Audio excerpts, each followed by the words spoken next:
Map sensor. Linis ko. Medyo lumakas na sa gas eh. Tapos itong throttle body. Linis ko na rin. Yan.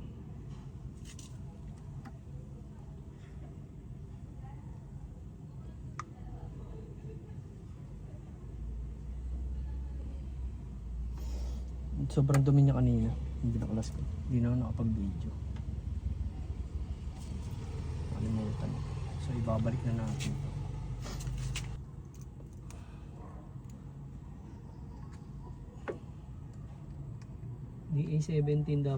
DA17W yung ano nito. RO6A engine.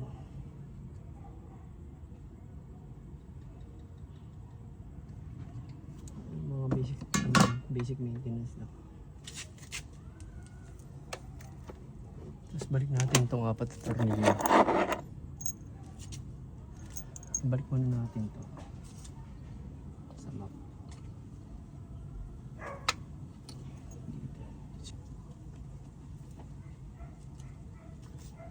Ito. Gamit na gamit ko to.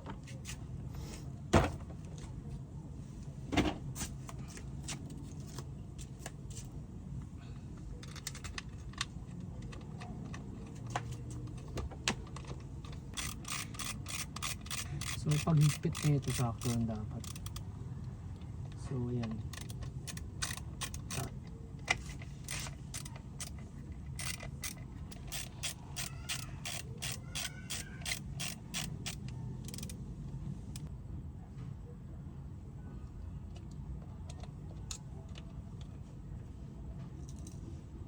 Okay.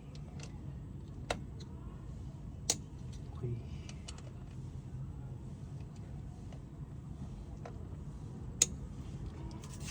Pinapatay ko. Ito. Gamit ng flat screw. Kung ano yung naka-lock din sa clamp. Train.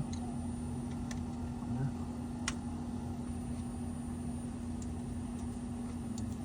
So, lilinisin ko lang. So, yun. Linis ko na. Pwede ko na siya ibalik.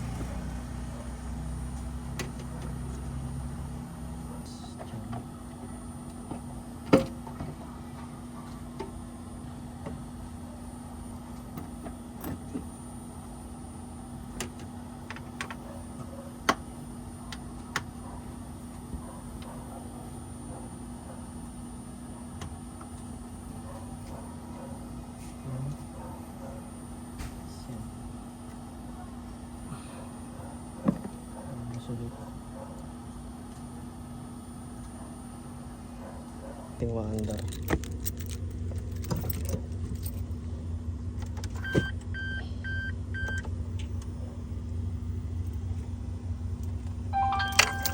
Ito yung gas consumption ko.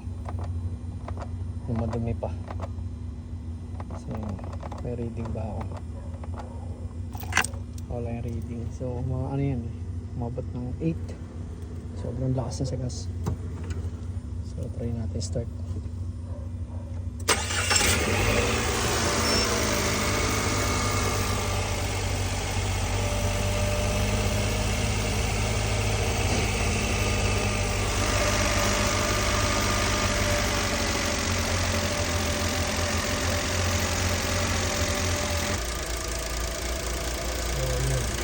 Tatanggalin mo ito.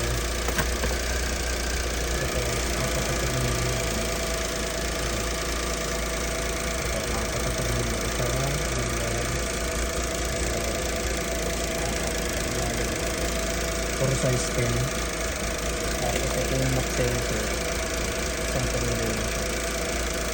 Hugot lang yun.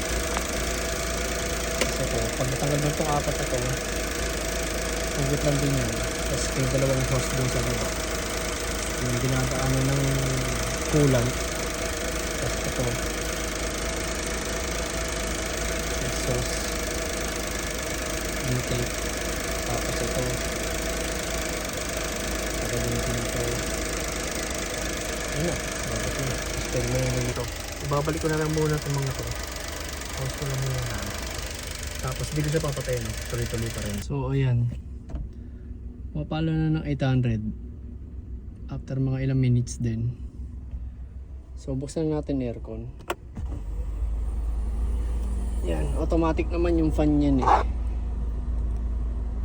So susi natin keyless, isang piraso.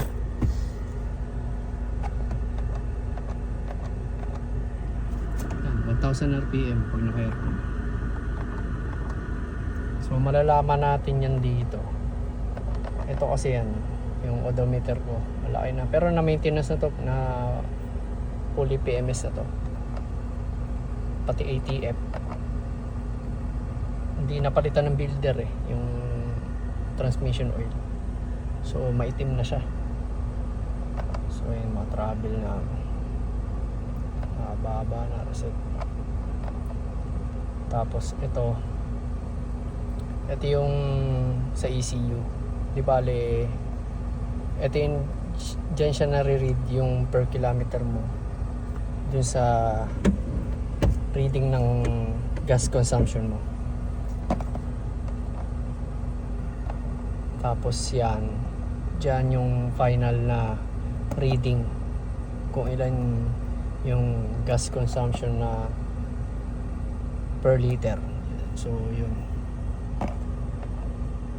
may mga nagsasabi iba accurate daw, pero tingin ko accurate kasi pansin ko dun sa gas ko ang bilis, yung 500 dati hindi naman siya ganun. So yun nga, nakita ko yung throttle body madumi talaga, parang medyo uling-uling na dahil doon sa carbon deposit. So ayan, lamig ng aircon yung kahit number 2 lang yun.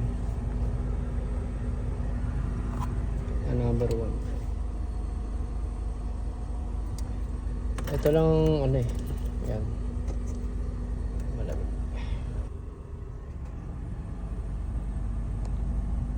So yun lang.